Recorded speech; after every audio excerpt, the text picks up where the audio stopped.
Hello everyone, welcome to blissful trader. मेरा नाम है हिमांशु शर्मा। मैं एक सर्टिफाइड फाइनेंशियल टेक्निकल एनालिस्ट हूं। आशा करता हूं आप लोग बहुत बढ़िया होंगे और आपकी ट्रेडिंग भी बहुत बढ़िया चल रही होगी। लास्ट वीडियो में हमने जाना था इंडेक्स ऑप्शन चेन डेटा से रिलेटेड चीजें, किस तरीके से हम ऑप्शन चेन को यूज कर सकते हैं एक प्रोबेबल मूव निकालने के लिए एक आईवी के माध्यम से, और एक हम प्रोबेबल मूव निकाल सकते हैं plus minus side in both the indexes Nifty and bank Nifty and as well as in the stock options. जो आज का सेशन रहने वाला है वो रहने वाला है ऑप्शन ग्रीक से रिलेटेड, यानी कि फर्स्ट 5 डेरिवेटिव्स, यानी कि delta, gamma, theta, vega and rho. तो आज इस सेशन में हम जानेंगे किस तरीके से हम इन ऑप्शन ग्रीक्स को यूज करके एक एस्ट्यूट और इंटेलिजेंट ट्रेडर बन सकते हैं। आगे जानते हैं इस सेशन में। जो आज का सेशन रहेगा वो रहेगा related to option Greeks. Option Greeks ये फर्स्ट 5 डेरिवेटिव्स जो मेनली यूज किए जाते हैं ट्रेडर्स के through, delta, gamma, theta, vega and rho. तो आज के सेशन में हम जानेंगे इन 5 पॉइंट से रिलेटेड चीज़ें, किस तरीके से हम उन्हें एक सिस्टमैटिक वे में, साइंटिफिक वे में हम यूज़ कर सकते हैं अपनी ट्रेडिंग को एनहांस करने के लिए। तो सबसे पहले जानते हैं डेल्टा के बारे में। डेल्टा क्या है? Delta is the rate of change of an option value with respective to the change in the value of the underlying. Fine. Delta के थ्रू हम जान सकते हैं कि जो ऑप्शन के प्राइस में चेंज होता है with respective to the change in the underlying. Let's take an example. अगर किसी ऑप्शन का, कॉल ऑप्शन का डेल्टा 40 होता है और अंडरलाइंग वैल्यू में 1 रुपये का चेंज आता है, तो उस कॉल ऑप्शन में 40 पैसे का चेंज आएगा। फाइन। तो जानते हैं इस एग्जाम्पल के थ्रू, स्टॉक प्राइस अगर किसी का 50 रुपये है और वो 50 रुपये का स्टॉक 51 रुपये हो जाता है, और उस स्टॉक की 50 रुपये की कॉल वैल्यू का जिसका डेल्टा 0.40 है, तो वो 4 रुपये की वैल्यू 4 रुपये 40 पैसे हो जाएगी, क्योंकि उसका डेल्टा 40 है, 0.40 है। Same goes with put. Put has a negative correlation to the underlying. So अगर किसी स्टॉक का प्राइस 50 का 51 हो गया, तो उस स्ट्राइक की प्राइस, यानी कि 50 की अगर मैं पुट ऑप्शन की अगर बात करूं, अगर उसका 50 रुपये का पुट ऑप्शन अगर हम देखें, तो 4 रुपये का, अगर लेट्स से हाइपोथेटिकल एग्जांपल, 4 रुपये का उसका ऑप्शन वैल्यू है और उसका डेल्टा 0.40 है, तो उसका अगर 50 रुपये स्टॉक 51 रुपये हो जाता है, तो उस पुट की वैल्यू 4 रुपये से घट के 3 रुपये 60 पैसे हो जाएगी। तो डेल्टा क्या होता है? डेल्टा होता है कि एक स्टॉक या फिर इंडेक्स ऑप्शन के प्राइस में change with respective to the underlying. Fine. Then comes gamma. जैसे कि हमने जाना कि डेल्टा के थ्रू हम पता लगा सकते हैं कि ऑप्शन का price with respective to underlying कितना चेंज होगा, और जो डेल्टा होता है वो डायनेमिक होता है, स्टैटिक नहीं होता। जैसे जैसे मार्केट इंक्रीज होती जाती है, तो रिस्पेक्टिव स्ट्राइक का जो डेल्टा है वो भी इन्हें प्रोपोर्शन इंक्रीज होता है। सो इस कॉन्सेप्ट को हम बोलते हैं गामा। गामा क्या बताता है? Gamma is the rate of change of an option delta. जो भी ऑप्शन के डेल्टा में चेंज आया है with respective to the increase in underline या फिर डिक्रीज इन अंडरलाइन, तो उस कॉन्सेप्ट को हम बोलते हैं गामा। ठीक है। एज ए स्टॉक प्राइस या फिर अंडरलाइन मूव हायर या फिर lower, the delta would not remain constant. So पहले हम डिस्कस कर चुके हैं, डेल्टा का जो फिगर होता है वो डायनेमिक होता है, वो टाइम टू टाइम चेंज होता है जब मार्केट ऊपर जाती है या फिर उस स्ट्राइक प्राइस से नीचे आती है।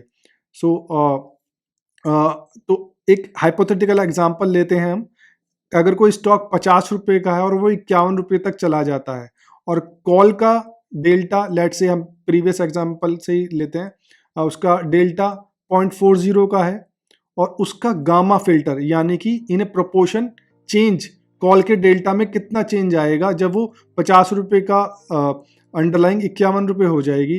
तो लेट्स से अगर उसका जो गामा है 0.04 है, तो जो कॉल का डेल्टा है वो 0.40 से 0.44 हो जाएगा। Fine. Same case in put के केस में वो डिक्रीज हो जाएगा, 0.40 से 0.36 हो जाएगा। ठीक है। In the money and out of the money में सबसे ज़्यादा कम गामा होता है, वेयर एज जो कंपेयर करें in the money and out of the money से, एटीएम्स में सबसे ज़्यादा गामा फैक्टर होता है। फाइन। आई होप ये पॉइंट आपको गामा एंड डेल्टा क्लियर हो गए होंगे। Then comes theta. थीटा जानने से पहले हम जानते हैं कि जो ऑप्शन प्रीमियम होता है उसमें दो कंपोनेंट्स होते हैं जिन्हें हम बोलते हैं intrinsic value and time value. तो इंट्रिंसिक वैल्यू क्या होती है? Intrinsic value is the in the money part of the premium, fine. और जो रेस्ट ऑफ द पार्ट होता है उसे हम बोलते हैं टाइम वैल्यू। सो थीटा क्या है? Theta is the rate of change in the option premium given in unit in time to expiration, fine. जैसे कि आप एज यू ऑल अवेयर कि एवरी थर्सडे एक वीकली एक्सपायरी होती है और last Thursday of every monthly expiry होती है। तो जैसे जैसे दिन एक्सपायरी के, वीकली एक्सपायरी या फिर मंथली एक्सपायरी के पास जाते हैं तो उस ऑप्शन का प्रीमियम इरोड होने लगता है, फाइन। तो उस जिस फैक्टर की वजह से वो इरोड होता है उस फैक्टर को बोलते हैं हम theta. So the decline in the value of an option premium because of the passage of the time is called time decay factor, fine. At the money और जो एट द मनी ऑप्शन होते हैं in both cases call option and the put option have the highest time value factor, fine। in the money option में in both call and the put side आपकी दो चीजें होती हैं, intrinsic plus time value, whereas in the out of the money in both call and the put side there is only time value। so in the money में आपकी दो चीजें होती हैं, intrinsic value plus time value। at the money में आपकी intrinsic value भी होती है बट उसमें टाइम वैल्यू फैक्टर बहुत ज़्यादा होता है। और ओटीएम में आउट ऑफ द मनी जिन्हें बोलते हैं उनमें केवल एक ही चीज़ होती है जिन्हें हम बोलते हैं टाइम वैल्यू। वेगा का एक अनदर कंपोनेंट जिसे हम बोलते हैं इम्प्लाइड वॉलेटिलिटी, जिसके थ्रू हम जान सकते हैं कि एक प्रोबेबल मूव कितना हो सकता है इंडेक्स में या फिर एक स्टॉक में एक पर्टिकुलर स्टैंडर्ड डेविएशन पे। तो हम उस डायरेक्शन में प्लस माइनस साइड एक हम गेज कर सकते हैं कि इतना probable move upper side where as on the down side आ सकता है। So what is vega? Vega is the rate of change of an option value related to the change in the implied value. जब implied volatility क्या होती है? Implied volatility होती है जो वॉलेटिलिटी कंपोनेंट होता है ऑप्शंस का, जिसके थ्रू हम वॉलेटिलिटी इम्प्लाइड की जाती है ऑप्शन के प्रीमियम पे, ठीक है, जिससे हम एक प्रोबेबल मूव भी निकाल सकते हैं किस डायरेक्शन में on the upper side as well as on the down side stock में मूवमेंट आ सकती है, एक रेंज निकाल सकते हैं, ठीक है। जैसे कि आप लोगों ने देखा हो कि आज की डेट में पिछले 2-3 दिन से जब मार्केट में एक फॉल देखने को मिला तो आईवी फैक्टर इंक्रीज हो गया है और आईवी फैक्टर इंक्रीज होने की वजह से ऑप्शंस के प्राइस भी काफ़ी ज़्यादा बढ़ चुके हैं, फाइन।